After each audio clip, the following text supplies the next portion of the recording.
Kenapa diledeknya kayak gimana? Aku tuh disangka banci gitu loh, joget-joget. Padahal kan aku gak dandan kayak bencong, paham gak sih? Iya. Apa sih namanya? Sesuai karakter Iya.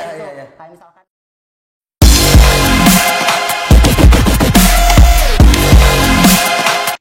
Assalamualaikum warahmatullahi wabarakatuh. Sahabat Bilkis Production, balik lagi sama aku Aldi Fatur Rahman. Nah, sekarang aku lagi sama temanku Hairul Tamimi. Gimana Mi?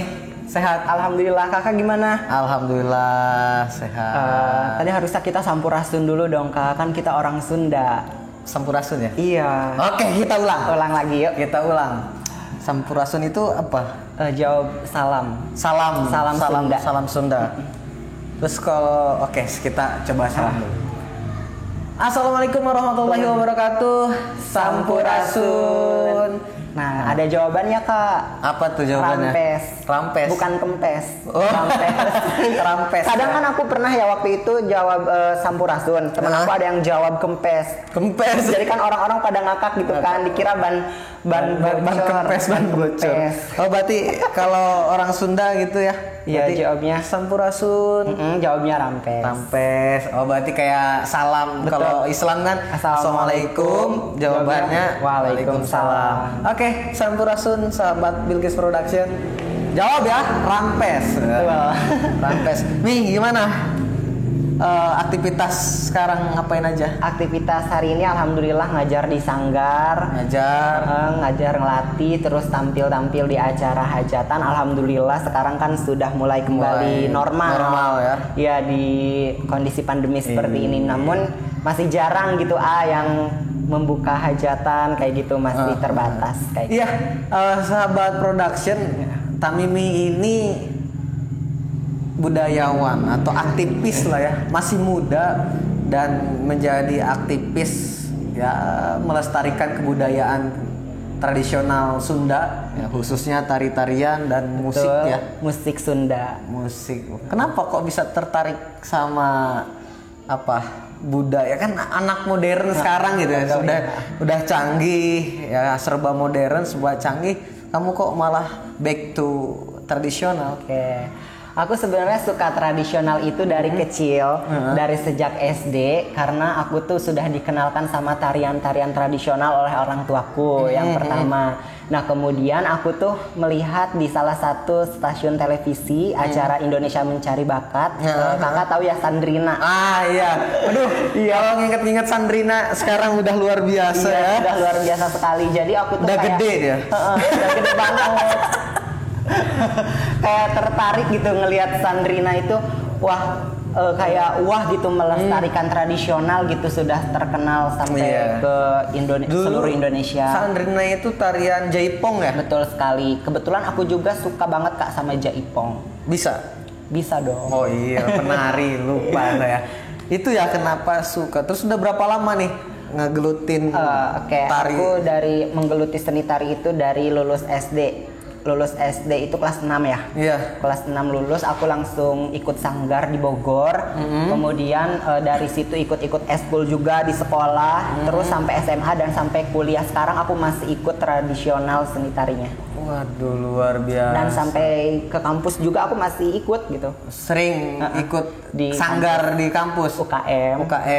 Terus ngajar di sanggar. Oh iya, Tamimi ini punya sanggar. Ngajarin anak-anak kecil sampai SMP lah ya. SMA juga ada. Jadi kalau sahabat Bilkis Production mau belajar nari, bisa ke sanggar. Betul sekali. Ke sanggarnya Tamimi ini. Ya. Tapi Mi, selama menggeluti gitu ya, dunia tradisional, melestarikan lah ya, bukan menggeluti, melestarikan kebudayaan kita nih yang tradisional, apa sih keluh kesahnya, senangnya, susahnya, ada nggak? Banyak sekali sih kalau mau diceritakan secara panjang dan lebar. Kalau sukanya tuh aku gini, bukan berarti aku tuh suka ditonton orang ya. Aku tuh suka melestarikan kesenian Indonesia, khususnya seni tari. Aku kan salah satunya waktu itu di SMA, satu orang tuh cowok yang mengikuti seni tari. Bener. Satu-satunya. Dan setelah aku kelas 3 mau lulus itu baru ada cowok satu orang yang mau nari. bareng tuh Bareng. akhirnya. Nah, kenapa alasan dia bisa masuk seni? Karena yang pertamanya bilang katanya tertarik sama tari tradisional dari gerakan-gerakannya. Nah, suka dukanya tuh aku kadang bukan masalah dipuji ya, tapi orang-orang tuh betapa apa ya, mengapresiasinya tuh luar biasa sekali. Jadi ketika aku tampil, misalkan di acara sekolah, di acara luar sekolah, itu kan orang-orang tidak hanya menonton dong, pasti mengapresiasi kayak gitu kan. Dari mulai gerakan, kostum dan lain sebagainya itu pasti mereka mengapresiasi. Nah, dari situ Ada yang nyawer gak? ada pernah, Ada. ya Allah pernah beneran sampai dapat 200.000 waktu itu. Disawer? Iya disawer. Padahal kan aku goyangan cowok ya. Kan terkadang kalau goyangan cowok itu suka geol banget gitu kan. Tapi aku pakai ketuk tilu aja kayak pencak silat. Oh iya pencak silat. Jaipong pencak silat kayak ketuk tilu kayak gitu. Jadi aku pernah disawer. Dukanya apa selama ini? Kalau dukanya sih banyak ya. Terkadang kan orang tuh suka apa ya, ih buat apa sih cowok nari gitu kan, kayak cewek aja gitu kan. Padahal pandangan mereka itu salah. Kalau cowok itu nari kan sebetulnya ada tingkatannya kan ya.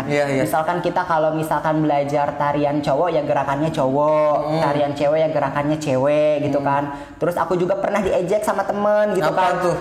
Ya Allah kata aku sampai segitunya, padahal ini warisan leluhur budaya bangsa. Apa diledeknya kayak gimana? Aku tuh disangka banci gitu loh, joget-joget. Padahal kan aku gak dandan kayak bencong, paham gak sih? Iya. Apa sih namanya? Sesuai karakter menari itu. Kayak misalkan kita kayak menari kesatria, kan make upnya karakter satria dong. Kecuali aku narinya ronggeng yang berbasis cewek gitu kan. Otomatis aku harus menor dan medok kayak gitu kan. Kenapa sih cowok juga harus mempelajari tari cewek? Kan kalau penari itu semuanya harus bisa. Harus bisa. Kalau misalkan kita hanya mendalami tari cowok, berarti kita hanya sebagiannya doang dong, nggak dikatakan semua penarinya bisa semua gitu. Kayak gitu. Terus aku juga suka diejek kemayu lah segala macem kayak gitu. Padahal kan ya udahlah aku mah biarkan saja. Padahal laki-laki tulen. Ya loh, laki-laki tulen. Punya pacar? Punya dong. Aduh, pacar. Jadi buat kamu yang sering ngeledekin Tamimi, banci atau kemayu, kamu salah besar. Betul. Karena kita tuh belajar melestarikan. Bukan berarti kita geol dalam menari itu kita dikategorikan cewek atau perempuan gitu kan. Oke lah, memang di kota itu sudah tidak asing lagi. Udah nggak asing ya. Banyak cowok yang nari. Tapi kalau aku sih ya dapat cemoohan kayak gitu di desa sih, di daerah aku sendiri kayak gitu. Di kampung gitu ya. Tapi ketika aku tampil di luar, justru itu semuanya mengapresiasi. Memang ada sesuatu yang salah di kampung gitu. Padahal tradisional itu dari kampung gitu kan, dari daerah sendiri. Tapi kenapa yang dari daerah malah mencemoohkan lah segala macem kayak gitu. Tapi aku biarkan aja lah cemoohan itu, biarkan menjadi tepuk tangan luar biasa. Tapi memang aku sih juga punya hal yang sama, maksudnya pikiran yang sama. Ketika laki-laki menari itu memang kelihatan, waduh apa sih nih kok laki-laki nari gitu. Tapi seiringnya waktu dan saya gitu ya, atau aku tuh juga pernah nari. Oh iya, aku tuh pernah nari, bahkan tampil di tingkat nasional sama provinsi. Keren. Nari apa tuh kak? Dulu ikut duta kayak gitu. Duta ya. Iya, ikut duta. Biasa ada penampilan persembahan dari semua finalis gitu ya. Kebetulan di provinsi aku juara. Wow. Nah, aku juara, terus kan ke tingkat nasional nari lagi. Nari lagi. Jadi dua kali kan. Berarti kan di provinsi sekali, di nasional sekali. Di provinsi itu aku nari ada kayak rampak bedug gitu ya. Rampak. Dari Banten ya? Dari Banten. Oh iya. Dari Banten. Aku pernah dengar tuh rampak bedug, tapi aku pengen coba tahu kak. Sebenarnya rampak bedug seru sih. Cuman aku kan tariannya aja ya. Aku tariannya, rampak main bedugnya enggak gitu lah, tariannya. Terus pas di nasional itu nari tari tradisional DKI Jakarta. Betawi. Sirih kuning mungkin. Ondel-ondel. Ondel-ondel. Pas disitulah aku mulai pikir, oh iya ya, laki-laki ya banyak yang menari. Bahkan ya sekarang di kota udah nggak ada lagi istilah lu perempuan, lu laki-laki ya, semuanya kalau belajar nari melestarikan kebudayaan tari-tarian ya lanjut aja gitu. Dan aku tuh mulai tambah yakin gitu, bukan tambah ya, tambah mengapresiasi laki-laki yang mau nari itu ketika aku lihat filmnya Chrisye. Oh, gimana tuh Kak ceritanya? Jadi Chrisye itu ada punya sahabat juga ya, anak presiden ya kan, anak presiden Guru Soekarno. Oh, putra. Beliau juga seorang penari ya, beliau budayawan yang melestarikan budaya Indonesia, nggak cuma tari-tarian aja, dari musiknya juga kayak seperti kamu, dan banyak juga album-album dia juga bikin album. Oh, mantap ya. Mantap, dan kata aku ya, ini nggak ada salahnya, dan memang di kampung sih kayak gitu. Tapi sedih nggak sih? Sekali lagi nih, dari lubuk hati kamu yang paling dalam, pernah nggak nangis gara-gara dikatain itu? Pernah, jujur aku pernah. Nangis? Nangis, aku nangis. Misalnya aku nih bilang, dasar kamu banci kok mau nari-narian gitu. Iya. Pas di situ. Pas di situ. Jadi aku tuh kayak, aduh, sempat waktu itu aku mau berhenti di dunia tari loh Kak. Gara-gara bully itu? Iya, karena nggak cuma 1 orang 2 orang doang. Yang ngomong gitu. itu? Iya, banyak banget. Tapi berkat dorongan ya dari teman-teman, keluarga, kayak gitu. Jadi aku dikasih semangat juga, dan alhamdulillah semangat aku bangkit lagi dari situ. Dan sampai sekarang alhamdulillah aku udah tampil di mana-mana, di tingkat nasional juga sudah pernah kayak gitu kan. Sering juara juga alhamdulillah, dan ternyata ejekan teman itu berubah gitu. Dari semua itu berubah jadi tepuk tangan lah. Tepuk tangan ya. Luar biasa. Ini yang saya sampai merinding loh. Kenapa merinding? Ya dari mulai dikatain itu ya, sedih ya. Saya juga kalau aku yang di posisi itu ya sedih juga sih. Kenapa ya? Mungkin kok dikatain orang lagi berkarya gitu kan. Parah banget gak sih? Parah banget. Tapi alhamdulillah Kak Mimi bangkit dan semangat. Dari semangat dan gak down gitu loh. Gak down ya. Ini yang perlu diapresiasi. Dan sekarang tadi yang aku bilang, Kak Mimi punya sanggar. Wah, luar biasa. Dari mulai diledek ya kan, belajar di sanggar orang lain, dan akhirnya sekarang punya sanggar sendiri. Alhamdulillah. Luar biasa. Sekarang usia berapa? 20 tahun udah punya sanggar sendiri. Luar biasa. Alhamdulillah. Selain aktivitas di sanggar, ngajar tadi ya? Ngajar di sekolah. Ngajar tarian juga? Tarian. Selain tarian? Udah tarian aja. Tarian aja. Ngajar eskul gitu ya? Eskul. Ngajar eskul. Aduh, jadi pengen punya sanggar sendiri ya. Ayolah kita gabung. Ya.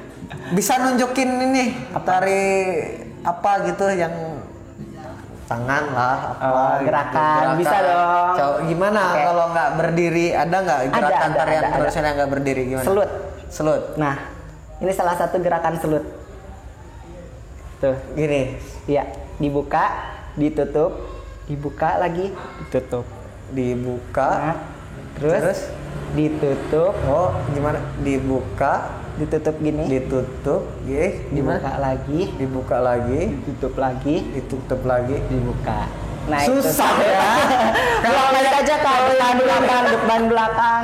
Kalau yang belum biasa begini-begini juga susah ya. Nggak ada seninya ya. Kalau yang udah ukal juga ada. Apa tuh, gimana? Ukal. Oh, lentur sekali ya. 1, 2, 3, 4. Wow. Harus belajar. Butuh proses.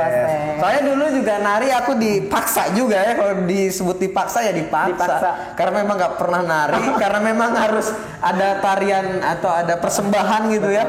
Untuk para penonton ya dipaksa untuk menari. Itu seminggu aku latihan. Seminggu. Tapi lancar. Iya, paham lah, nggak usah disebutin lah ya. Nggak lancar tapi lumayan lah. Di situ ada pengalaman ya. Ada pengalaman. Saya juga latihan juga di sanggar juga. Jadi semua finalis dibawa ke sanggar di daerah Banten gitu ya. Ya udah latihan. Mantap.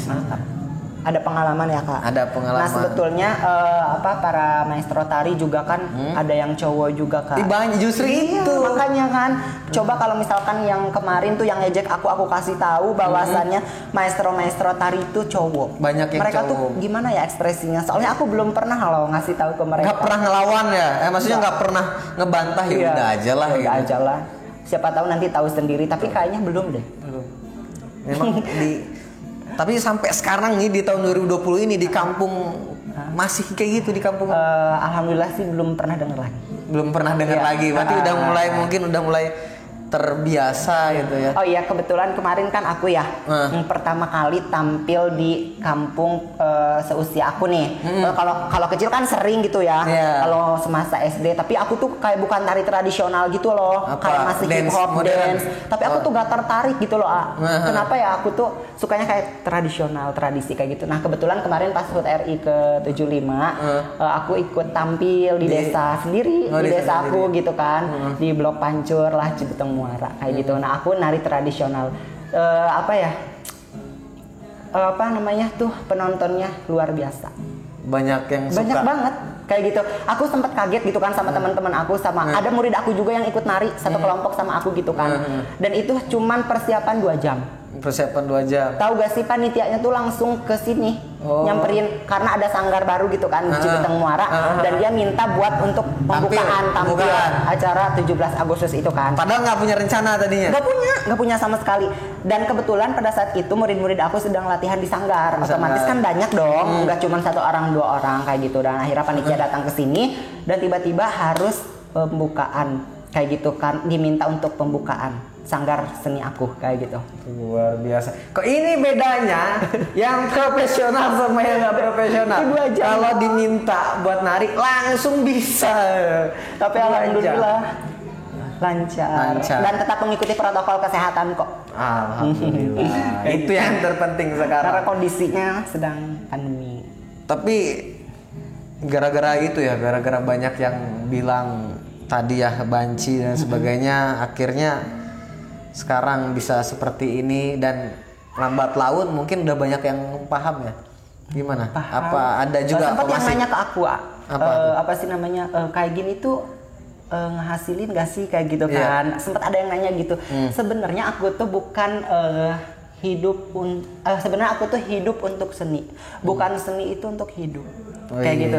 Jadi kita tuh kembangkan dan lestarikan kebudayaan kita karena seni itu kepuasan batin kayak gitu. Jujur aku pernah ya tadi suka dukanya tuh bukan hanya diejek aja tapi aku tuh pernah tampil udah make up, udah kostum segala macam dari atas sampai ke bawah udah rapi. Tahu-taunya nggak jadi. Waduh. Kita sudah latihan 1 minggu. Gara-garanya ada salah satu tradisi daerah setempat yang tidak menggunakan speaker atau kayak gitu kan. Nah jadi aku tuh pada saat itu baru dikasih tahu hari itu juga kayak gitu sama yang punya pihak acara, dan yang punya pihak acara itu nggak tahu bahwasannya daerah tersebut aspek atau anti speaker kayak gitu. Masih ada ternyata. Dan saya sempet kaget gitu kan, maksudnya loh kenapa lo mau manggil gitu kan. Oh ternyata dianya juga nggak tahu. Wow. Pantesan pas saya datang ke acara tuh kayak sepi-sepi aja gitu. Coba bayangin. Aduh, saya nggak bisa ngebayangin udah siap udah semuanya, udah rapi, ya pentas kan? aja gitu kan. Pentas. Ya seperti itulah. Terus buat harapan kamu nih, kan penari laki-laki di daerah, khususnya di daerah ya, bukan di kota ya. Di daerah kan masih sedikit. Betul sekali. Masih sedikit dan banyak juga kendalanya kayak tadi, diejek banci, dibilang kemayu. Betul. Dan banyaklah bully-bulian yang banget. Enak. Terus harapan kamu ke depan gimana? Harapannya apa? Keinginan kamu deh sama masyarakat gitu. Keinginan aku ya. Semoga masyarakat baik di desa maupun di kota itu bisa menerima ya, bisa menerima dengan baik apapun itu kegiatannya yang bersifat positif ya. Salah satunya kita mengembangkan tradisi budaya Indonesia di bidang seni tari atau maupun bidang lainnya boleh, kayak seni musik, seni teater itu sangat boleh sekali.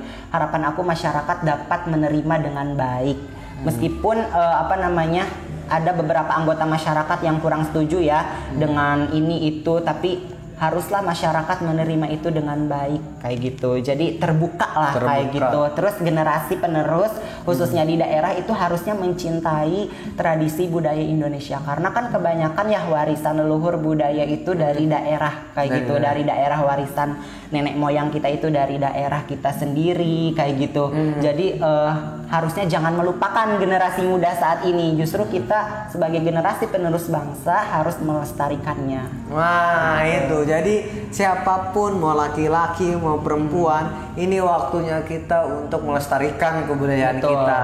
Salah satunya tari-tarian. Nah, kalau jadi emang suka hebohnya gini sih ya. Apa? Kalau masyarakat kita nih, kalau tari-tariannya atau kebudayaannya mau diambil sama orang baru bertindak. Baru heboh ya, rusuh kayak dulu Reok Ponorogo. Betul. Selain itu tari merak juga. Tari merak dan sebagainya mau diambil sama tetangga baru. Wah, gimana sih ini? Baru deh. Ya, terus ini kasarnya ya, lu kemana aja? Kemana aja nih? Giliran udah diambil aja baru. Iya, giliran diambil aja baru. Giliran ada orang yang melestarikan, ya misalnya tadi kayak laki-laki malah diejek banci dan sebagainya. Mau gimana mau berkembang ya kan? Betul lah. Itu. Pokoknya buat siapapun ya, yang masih ngeledekin orang yang melestarikan kebudayaan kita, ya misalnya tadi tarian laki-laki nari terus masih diledek banci, lu jahat. Tuh, lu gak mencintai warisan budaya lu sendiri. Oke, Tamimi, terima kasih banyak atas waktunya. Semoga terus melestarikan kebudayaan Indonesia khususnya di bidang tari-tarian dan musik gitu ya. Betul. Maju terus, semoga sanggarnya semakin maju. Amin. Dan stigma masyarakat di sekitar kamu mulai terbuka gitu ya, tidak menganggap kamu sebagai laki-laki yang kemayu. Betul yang sekali. Banci dan lain sebagainya ya. Semoga semuanya terbuka. Soalnya yang di kota aja bukan cuma kamu kan. Orang tadi kamu sebutin sekali. Maestro banyak yang laki-laki. Maestro tari-tarian banyak yang laki-laki. Nah, jadi semoga terbuka. Thank you very much atas waktunya, hatur nuhun. Sami-sami. Jadi kalau orang Sunda bilang makasih, hatur nuhun. Ya, jawabnya sami-sami. Oke, jumpa lagi nanti di podcast kita selanjutnya. Betul. Untuk saat ini terima kasih. Bye bye.